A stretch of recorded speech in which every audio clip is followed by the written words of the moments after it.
Hello everyone.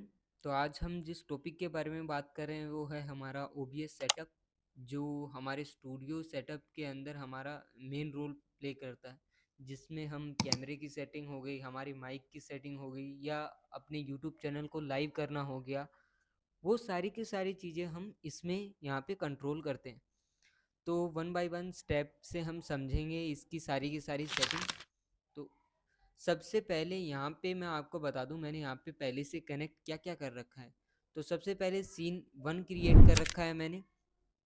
उसके अंदर क्या है, डिस्प्ले कैप्चर मैंने यहाँ पे ऐड कर रखा है। ये 2 यहाँ पे ऐसे ही शो कर रहा है क्योंकि मैंने इसका नाम ही यहाँ पे 2 रख दिया था by mistake. And audio input capture जो कि मेरा माइक है। अब माइक के अंदर भी आपको यहाँ पे 2 लाइनें अगर शो हो रही हो, जिसमें से एक को यहाँ पे मैंने म्यूट कर रखा है एंड दूसरी यहाँ पे रन हो रही है। तो यहाँ पे जैसे ही आप ऑडियो इनपुट कैप्चर की डिवाइस के ऊपर राइट क्लिक करते हो तो डायरेक्ट यहाँ पे प्रॉपर्टीज निकल के आती है, और यही प्रॉपर्टीज आपको यहाँ पे भी दिख रही होगी। किसी को भी सेलेक्ट करके देखोगे ना, तो यहाँ पे डिवाइस यहाँ पे सेलेक्ट होके मिलेगी। तो बाय डिफ़ॉल्ट ये डिफ़ॉल्ट नाम जो ऊपर ही ऊपर आपको दिख रहा है ना, इसके ऊपर सेलेक्ट हुई मिलेगी आपको। अगर उसके अलावा इसके नीचे के जो माइक आप देखोगे तो ये इसके एडिशनल माइक है जो अभी इसके साथ में कनेक्ट है, जिसमें से माइक्रोफोन UC-W20 माइक्रोफोन, जो कि मैंने वेबकैम इससे कनेक्ट कर रखा है अभी, उसके इनबिल्ट माइक्रोफोन है। एंड नीचे जो माइक्रोफोन जो दिख रहे हैं, real tech high definition audio, ये लैपटॉप का इनबिल्ट माइक है। ओके। एंड नीचे ये जो कैमो है, ये एडिशनल एक एप्लीकेशन होती है, उसका एक माइक यहाँ पे सजेस्ट कर रहा है, जिसके बारे में कभी बाद में बात करेंगे। ओके। माइक वाला यहाँ पे डाउट क्लियर हो गया होगा। इसके बाद में माइक की मॉनिटरिंग कैसे करते हैं, जैसे कैमरा सेटअप करते हैं तो वैसे ही हम माइक भी सेटअप करते हैं। कैमरे को अगर हम देखे बिना सेटअप करें तो कैसा लगेगा, थोड़ा अजीब लगेगा, है ना। वैसे ही हम माइक को भी यहाँ पे साथ साथ में देख के सेटअप करते हैं। ओके। तो यहाँ पे सबसे पहले मैंने यहाँ पे सेटिंग के ऊपर क्लिक किया है। अगर आपको फिर से देखना हो, ये देखो यहाँ पे ये जो सेटिंग दिख रही है, एडवांस्ड ऑडियो प्रॉपर्टीज, इसके ऊपर मैंने क्लिक किया है। क्लिक करने के बाद में ऐसा डायलॉग बॉक्स में मेरे सामने ओपन हो गया है, जिसमें से सबसे पहला ऑडियो इनपुट कैप्चर एक्टिव है। वॉल्यूम इसकी बाय डिफ़ॉल्ट इसी के ऊपर सेट रहने दो। मोनो और स्टीरियो का एक और कन्फ्यूज़न है, वो भी मैं बताता हूँ। स्टीरियो अपना कैसा काम करता है, स्टीरियो अपना 2 चैनल में काम करता है। 2 चैनल का मतलब हम सिंपली समझे तो हम ईयरफोन के यूजेस से हम समझ सकते हैं। ईयरफोन में हमारे पास में 2 यहाँ पे बड्स होते हैं, जो राइट एंड लेफ्ट हमारे ईयर के अंदर इंसर्ट होते हैं, जिसको हम 2 चैनल ऑडियो बोलते हैं। ओके। उसके अंदर अगर हम देखेंगे, राइट और लेफ्ट की वॉल्यूम अलग अलग हमें सुनाई देती है। अब मान के चलो मैंने यहाँ पे माइक यहाँ पे कनेक्ट कर रखा है, डिजिटेक का माइक है। इसके साथ में 2 माइक आते हैं जो स्टेरियो भी वर्क करते हैं, मोनो भी वर्क करते हैं। अब मैंने इसको मोनो पे सेलेक्ट कर रखा है ताकि आपको अगर आउटपुट मिले तो वो स्टीरियो ना मिलके मोनो पे ही मिले। और ये कंट्रोल कर रहा हूँ मैं ओनली यहाँ से माइक के रिसीवर से, यहाँ से मैंने कुछ भी नहीं छेड़ा है। अगर आपके माइक के अंदर इनबिल्ट मोनो सेलेक्ट करने का ऑप्शन नहीं है तो डायरेक्ट आप इसको क्लिक करके यहाँ से मोनो पे क्लिक कर सकते हैं। इससे फ़ायदा क्या होता है, स्टीरियो के अंदर एक चैनल में अगर आवाज़ आएगी ना, तो आप डायरेक्ट अगर लैपटॉप या फिर डेस्कटॉप से सुन रहे हो ना, इतना ज़्यादा पता नहीं चलेगा। लेकिन अगर ईयरफोन डाल के सुनते हो ना, तो आपको एक कान के अंदर आवाज़ आएगी, दूसरे कान में कुछ भी आवाज़ नहीं आएगी। ये होता है स्टीरियो का 1 चैनल वर्किंग। अगर दोनों चैनल वर्किंग में होंगे तो अलग अलग आवाज़ सुनाई देगी उसमें। जैसे राइट साइड से कोई गुजरा है तो राइट साइड से ही आवाज़ आएगी। ये होता है अपना स्टीरियो का वर्किंग। मोनो के अंदर क्या होता है, अगर एक चैनल से भी आवाज़ आ रही है ना, तो वो दोनों के अंदर स्प्लिट कर देता है, दोनों में सेम बराबर आवाज़ आती है। ओके। तो ये था अपना स्टीरियो और मोनो का कन्फ्यूजन। शायद आई होप अपना कन्फ्यूजन दूर हो गया हो। नेक्स्ट आता है इसका ऑडियो मॉनिटरिंग, जिसमें मॉनिटर अभी ऑफ है। अगर मैं इसको सेलेक्ट कर दूंगा तो मेरी आवाज़ जो आपको है वो सुनाई नहीं देगी, लेकिन मैं यहाँ पे बोलता रहूँ। एक बार मैं क्लिक करके कुछ,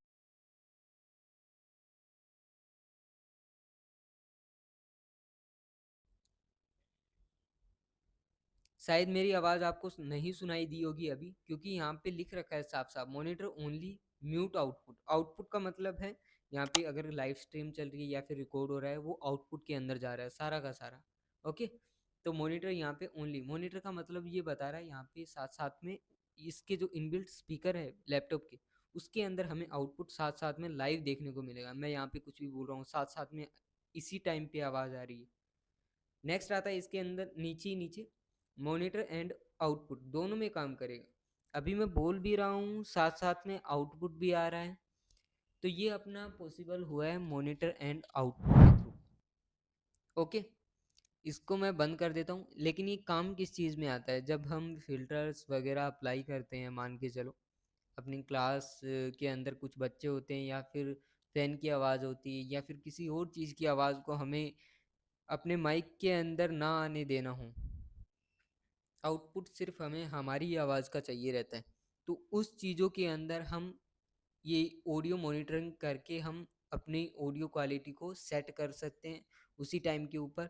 इसमें थोड़ा सा वो झंझट हमारी कम कम हो जाती है कि पहले हम एक वीडियो रिकॉर्ड करके देखते हैं, उसमें हेलो हेलो हेलो माइक को टेस्ट करके वहाँ पे वीडियो में जाके प्ले करके देखेंगे हाँ आवाज़ ठीक आ रही है या नहीं। ये सारी झंझट को थोड़ा सा कम करके यहाँ पे डायरेक्ट आप आउटपुट के थ्रू ही सीधा का सीधा सुन सकते हो। ओके, ऐसे हम यहाँ पे फिल्टर लगा के देखेंगे। तो सबसे पहले यहाँ पे सेलेक्ट क्या है, ऑडियो इनपुट कैप्चर। यहाँ पे ऊपर ही ऊपर फिल्टर दिख रहा है, अगर यहाँ से ना करना चाहो तो डायरेक्ट आप यहाँ पे भी देख सकते हो, राइट क्लिक किया यहाँ पे फिल्टर ओपन हो गया। फिल्टर अभी तो खाली है, प्लस के आइकन पे ऐड करते हैं। यहाँ पे 3 मेन फिल्टर हैं, noise gate, noise separation and gate हमने लगा दिया ओके, इसके बाद में अपना आता है नॉइस सेपरेशन, नॉइस सेपरेशन भी लगा दिया जिसमें क्वालिटी यूजेस है। के बाद में आता है अपना गेन वाला। अब ये दो ऊपर वाले फिल्टर मैंने लगाए हैं ना, के बाद में हमारी आवाज़ काफ़ी दब जाती है। ये मैं माइक तो थोड़ा पास में लाके बोल आपको ऐसी आवाज़ आ रही हो, लेकिन इसकी आवाज़ थोड़ी दब जाती है। इन सब की आवाज़ इन्होंने तो हम मैनुअली यहाँ थोड़ा सा बढ़ाए, ये मैक्सिमम जाता है, मिनिमम आप इस 0 dB तक ही रखें, उसके नीचे ना जाए। ओके, तो ये हो गया अपना, जितने भी फ़िल्टर हम लगाते हैं नॉर्मली, इतने ही फ़िल्टर आप बेसिकली यूज़ करो ताकि आपको आउटपुट अच्छा मिले। अभी के लिए इन सब को मैं हटा देता हूँ, मेरा रूम वैसे भी साइलेंट है, मेरे को आउटपुट थोड़ा अच्छा चाहिए और माइक भी थोड़ा सा डिस्टेंस पे मैं रखता हूँ, तो इन सब को मैं हटा देता हूँ।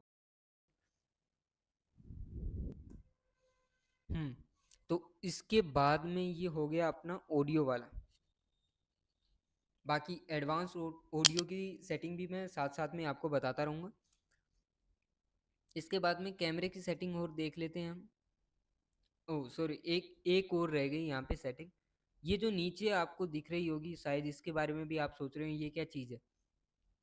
तो माइक और ऑक्स में हमारा बाय डिफ़ॉल्ट माइक जो यहाँ पे दिख रहा है, ये अपना लैपटॉप का भी माइक हो सकता है, या फिर मैंने कैमरा कनेक्ट कर रखा है उसका भी माइक हो सकता है। कैमरा यहाँ पे शो नहीं हो रहा है शायद। सीन 2 लेते हैं, यहाँ पे शायद जैसे ही सीन 2 में गया है ये आपको कुछ भी सुनाई नहीं दिया होगा, क्योंकि सीन 2 के अंदर मैंने यहाँ पे ऑडियो जो डिवाइस है वो यहाँ पे मैंने ऐड नहीं की है। ओके, तो यहाँ पे एक बार ऑडियो डिवाइस में ऐड कर लेता हूँ, कॉपी। अभी आपको शायद आवाज़ आ रही होगी प्रॉपर। सीन 2 के अंदर क्या करते हैं हम, एक अपना जो कैमरा है उसको और ऐड कर लेते हैं। यहाँ पे रुको, एक बार रुको, यहाँ पे साथ साथ में मैं दिखाता रहता हूँ क्या क्या चीज़ें अपने को दिख रही है क्या क्या चीज़ें नहीं। इसको थोड़ा सा छोटा करते हैं, क्योंकि कैमरे की जो डिस्प्ले आती है ना उसके अंदर हमारी जो हम शो करना चाह रहे हैं अभी ओबीएस की जो डिस्प्ले, वो हमें प्रॉपर दिखाई नहीं देगी, तो इसीलिए मैंने थोड़ा सा उसको छोटा किया है। यहाँ पे डिवाइसेस दिखेगी, डिवाइसेस के नीचे अगर आप इसके एरो के ऊपर क्लिक करते हो, अपने जितने भी कैमरा है यहाँ पे शो कर देंगे, जिसमें से अपने लैपटॉप का भी कैमरा है जो मैंने एडिशनल यहाँ पे ऐड कर रखा है, वो भी कैमरा है, कुछ सॉफ्टवेयर के कैमरा है, UC W20 कैमरा। इसको मैं जैसे ही सेलेक्ट करता हूँ, यहाँ पे आउटपुट आपको दिख रहा होगा, ये वेबकैम। नेक्स्ट, इसके नेक्स्ट यहाँ पे रेजोल्यूशन एफपीएस टाइप, ये बाय डिफॉल्ट जो कैमरे का रेजोल्यूशन रहता है ना, उसी को ही उठाता है, जिसमें कैमरा ज़्यादातर स्ट्रगल ना करे, उसको आउटपुट देने में आसानी हो। लेकिन इस कैमरे का जो आउटपुट है वो 4K है, मेरे को इसका मैक्सिमम आउटपुट चाहिए अगर, तो यहाँ पे कस्टम पे क्लिक करूँगा मैं, यहाँ से रेजोल्यूशन को ओपन करूंगा। ये एरो जो दिख रहा है आपको यहाँ पे क्लिक करना है, डायरेक्ट आप यहाँ पे क्लिक करोगे तो यहाँ पे इनपुट का होता है, मैनुअल इनपुट यहाँ पे आप इंटर कर सकते हो। तो यहाँ पे एरो के ऊपर मैंने क्लिक किया, सबसे टॉप वाला जो आपको दिख रहा है ना 3840x2160, ये रेजोल्यूशन 4K का रेजोल्यूशन होता है, इसको ओके कर देते हैं। तो ये जो आपको दिख रहा है यहाँ पे, ये 4K का रेजोल्यूशन है। ओके, अभी सीन 1 के अंदर चलते हैं, क्योंकि ये ज़्यादा कन्फ्यूजन क्रिएट कर देगा, है ना।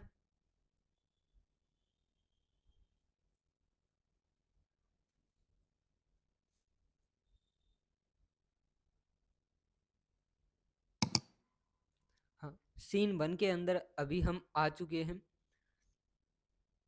अभी यहाँ पे एक चीज और रह गई, सॉरी गलती से,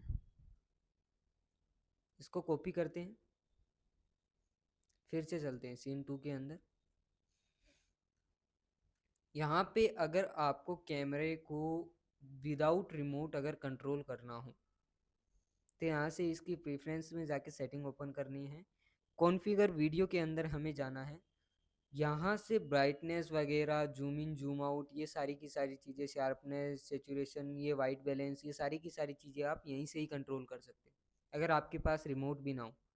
पीटीजेड कैमरा है तो पेन, टिल्ट, रोल, ये सारी चीज़ें भी आप यहाँ पे सेट कर सकते हो। अभी ये वेबकैम है तो यहाँ पे ये थोड़ी सी ब्लर टाइप में दिखा रहे हैं, मतलब ये सेलेक्टिव नहीं है, ये सेलेक्ट होंगे भी नहीं। ओके, तो यहाँ से हम कैमरे को कंट्रोल भी कर सकते हैं विदाउट एनी रिमोट। ठीक है, सीन 1 के अंदर फिर से चलते हैं।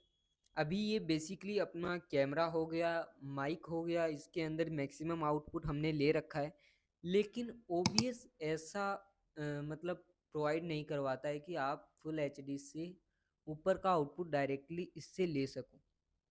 मान के चलो आपके पास में 4K कैमरा है, लेकिन ये आउटपुट तो आपको अभी भी फुल एचडी का ही देगा। इसमें ऐसे डायरेक्टली तो कोई ऑप्शन है ही नहीं कि आप डायरेक्ट 4K का आउटपुट है, आप डायरेक्ट 4K का ही आउटपुट ले सकते हो। तो यहाँ पे आता है अपना सेटिंग का रोल प्ले। यहाँ पे अगर आपको दिख रहे हो कंट्रोल्स, यहाँ पे स्टार्ट स्ट्रीमिंग, अगर आपने स्ट्रीम का कोई एप्लीकेशन इसमें ऐड कर रखा हो, जो आगे मैं आपको बताऊंगा। स्टॉप रिकॉर्डिंग, जो रिकॉर्डिंग स्टार्ट और स्टॉप यहीं से स्टार्ट और स्टॉप होती है। इसके बाद में स्टार्ट वर्चुअल कैमरा, ये किस काम आता है, मान के चलो ये जो सेटिंग मैंने यहाँ पे अप्लाई कर रखी है, सोर्स तो मैंने यहाँ पे ऐड कर दिया, जैसे कैमरा हो गया, माइक हो गया, इनकी बाय डिफॉल्ट जो सेटिंग रहती है, अगर इसको अनप्लग करके मैं फिर से प्लग इन करूँगा किसी और लैपटॉप में, तो ये बाय डिफॉल्ट सेटिंग के ऊपर चलेंगे। लेकिन यहाँ पे मैंने कस्टम में कुछ सेटिंग इसमें अप्लाई की है, जैसे वीडियो के अंदर मैंने 4K कन्वर्ट किया था इसको, माइक के अंदर कुछ फिल्टर लगाए थे, वो सारी की सारी ओबीएस की सेटिंग मेरे को किसी और सॉफ्टवेयर में चाहिए, जैसे गूगल मीट हो गया या फिर जूम हो गया। उन सब में मेरे को अगर इसका आउटपुट टोटल चाहिए, तो वो यहाँ से कंट्रोल होगा। स्टार्ट वर्चुअल कैमरा, अगर इसको मैं ऑन कर दूं यहाँ से, तो ये मेरा यूनिवर्सल वर्क करेगा, जितना भी अपनी लैपटॉप या फिर डेस्कटॉप के अंदर एप्लीकेशन है, सारी की सारी जगह इसको यूज कर सकते हैं एक टाइम के ऊपर। ओके, इसको अभी बंद कर देते हैं। स्टूडियो मोड के अंदर हमें स्प्लिट के अंदर दो दो चीज़ें यहाँ पे दिखाई देती है, जैसे में ट्रांसमिशन वगैरह कंट्रोल, जो हमें ज़्यादातर चीज़ें इसमें काम में नहीं आती हैं, इसको कॉम्प्लेक्स नहीं बनाएंगे, हम सिंपल वे में रखेंगे ज़्यादातर चीज़ें। ओके, सेटिंग के अंदर चलते हैं सबसे पहले। लैंग्वेज हो गया, अपडेट्स हो गया, आउटपुट हो गया, ये नॉर्मल सी चीज़ें जिसमें हमें ये दिखाया जाता है कि हमें डिस्प्ले के ऊपर क्या क्या चीज़ें यहाँ पे शो करनी है, क्या क्या चीज़ें हमें हाइड करनी है। ओके, इसके जस्ट नीचे आता है अपीयरेंस, जिसमें अपनी थीम्स हो गई, स्टाइल हो गई, जिसमें हम अगर आपको ये टेम्पलेट इसका अच्छा नहीं लग रहा है, थीम अच्छी नहीं लग रही है, तो आप इसको चेंज भी कर सकते हो। इसके जस्ट नीचे आती है स्ट्रीम का ऑप्शन, जिसमें सर्विसेज में हमें कुछ चीज़ें यहाँ पे सर्विसेज में मिलती है। सर्विसेज के अंदर हमें जैसे यूट्यूब हम ज़्यादातर यूज़ में लेते हैं, फेसबुक लाइव हमारा हो गया, ये सारी चीज़ें तो आपको मिलती है। बचा ये कस्टम का। कस्टम में हम क्या क्या चीज़ें यूज़ में ले सकते हैं। कुछ आपने टीचर्स देखे होंगे या फिर कुछ ऑर्गेनाइजेशन देखी होंगी जिनका खुद का एक एप्लीकेशन होता है और वो सारी की सारी लाइव स्ट्रीम उसी के ऊपर अपनी डालते हैं। वहाँ पे कस्टम वाला काम में आता है, जिसमें सर्वर वाला हो गया एक तो चीज़, एक स्ट्रीम की होगी। अगर कोई चीज़ लाइव हो रही है तो उसकी ये बात तो पक्की है, स्ट्रीम की तो मिलेगी ही मिलेगी, उसके बिना तो लाइव ही नहीं कर सकता वो। ओके। सर्वर में क्या डालेंगे, अगर कोई एप्लीकेशन है तो उसका सर्वर भी होगा ही होगा। डायरेक्ट वो डेटा किससे एक्सेस कर रही है, वो सर्वर से ही तो कर रही है। तो डायरेक्ट यहाँ पे हम सर्वर डालेंगे, मान के चलो गूगल का सर्वर www.google.com यहाँ पे डाल दिया। अब उसकी स्ट्रीम की यहाँ पे डाल दी। यहाँ पे हम जैसे ही ऑथराइजेशन यहाँ पे सक्सेसफुली कर देंगे, कनेक्ट कर देंगे, तो यहाँ पे हमारे पास में उसका एक्सेस आ जाएगा। सिर्फ हमें एप्लीकेशन में जाके ब्रॉडकास्ट सेट करना होता है, उसका टाइटल हो गया या फिर थंबनेल हो गया, वो यहाँ वहाँ पे सेलेक्ट करके यहाँ से हम डायरेक्ट स्ट्रीम कर सकते हैं। सेम ऐसे ही यहाँ पे यूट्यूब वाले में एक चीज़ एड ऑन होके मिलती है, कनेक्ट अकाउंट रिकमेंडेड। इसमें क्या मिलता है हमें, इसमें हमें यहाँ पे अगर पहले वाला ऑप्शन मैं कर देता हूँ कनेक्ट अकाउंट का, उसमें मैं डायरेक्ट क्या क्या चीज़ें एक्सेस कर सकता हूँ। लाइव चैट्स यहाँ पे एक्सेस कर सकता हूँ, पूरा का पूरा यूट्यूब स्टूडियो यहाँ पे कंट्रोल में, ओबीएस के कंट्रोल में आ गया है, ये मान के चलो आप। यहाँ पे क्या क्या चीज़ें डालनी पड़ेगी वो भी मैं बता देता हूँ। यहाँ पे हमें अपनी ईमेल आईडी प्लस पासवर्ड, ये सारी की सारी चीज़ें हमें एक बार ऑथराइजेशन करके, ऑथेंटिकेशन करके, हमारा 2 फैक्टर ऑथेंटिकेशन जो भी चीज़ें हैं यहाँ पे कंफर्म करके एक बार आप डाल दो। उसके बाद में आपको कोई भी प्रॉब्लम नहीं आएगी। यहाँ पे साइड में आपको एक ब्रॉडकास्ट नाम से चीज़ें और दिख जाएगी, जिसमें आप ब्रॉडकास्ट को मैनेज कर सकते हो यहीं से ही। जो मैंने बताया था ना, एप्लीकेशन में जाके ब्रॉडकास्ट मैनेज करना पड़ता है, तो वो सारी की सारी चीज़ें भी आपको यहीं पे ही मिल जाएंगी, स्टार्ट स्ट्रीमिंग के साइड में। ये तो हो गया अपना कनेक्ट अकाउंट वाला ऑप्शन, जिसमें हमें यूट्यूब की सारी एक्सेस, यूट्यूब स्टूडियो की सारे के सारे एक्सेस यहीं पे मिल जा रहा है। अदरवाइज आप दूसरा ऑप्शन भी यूज़ में ले सकते हो, यूज ए स्ट्रीम की एडवांस्ड। इसमें क्या चीज़ मिलती है, इसमें मिलता है हमें ओनली स्ट्रीम की। स्ट्रीम की के अंदर अगर हमें ना पता हो स्ट्रीम की है कहाँ पे, हमें कहाँ से लेनी है, तो गेट स्ट्रीम की के ऊपर आप जैसे ही क्लिक करोगे ना, तो ये हमें उसी पेज के ऊपर रिडायरेक्ट कर देगा जिसमें हमारा यूट्यूब चैनल ओपन है, और हम जहाँ से मैनेज करते हैं सारी वीडियो को, वहाँ पे स्ट्रीम की के जस्ट सामने आपको ला के छोड़ देगा। सिर्फ आपको कॉपी करनी है, यहाँ पे पेस्ट करनी है, उसके बाद में अप्लाई कर देना है। ओके। बड़ा ही इजी वे है इसको स्ट्रीम की को ढूंढने का इसमें ओबीएस के अंदर। तो ये था अपना यूट्यूब से कनेक्टिविटी हम कैसे ले सकते हैं इसमें। ओके। यहाँ पे आउटपुट वाले सेक्शन में अगर आप देखोगे, एक बार मैं उसको सेलेक्ट कर लेता हूँ, कैमरे को।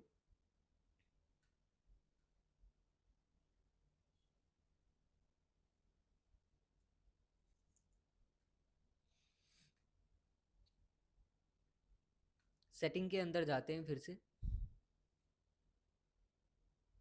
सेटिंग के अंदर जाने के बाद में आउटपुट वाले सेक्शन में आएंगे, तो यहाँ पे ये जो आउटपुट मोड दिख रहा है ये सिंपल पे है अभी तो। अगर इसको बढ़ाना हो तो हम यहाँ से इसको बढ़ा भी सकते हैं। एक बार आपको, अगर मैं वीडियो की डिस्प्ले अगर सेलेक्ट कर लूँगा तो आपको शायद सारी की सारी सेटिंग शो नहीं होगी।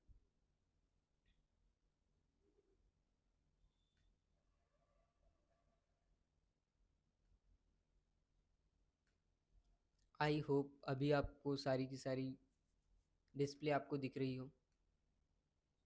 लेकिन जब तक मैं यहाँ पे वीडियो वाला सेलेक्ट नहीं करूँगा, यहाँ पे मेरे को एडवांस्ड मोड यहाँ पे सेलेक्ट करने ही नहीं देगा।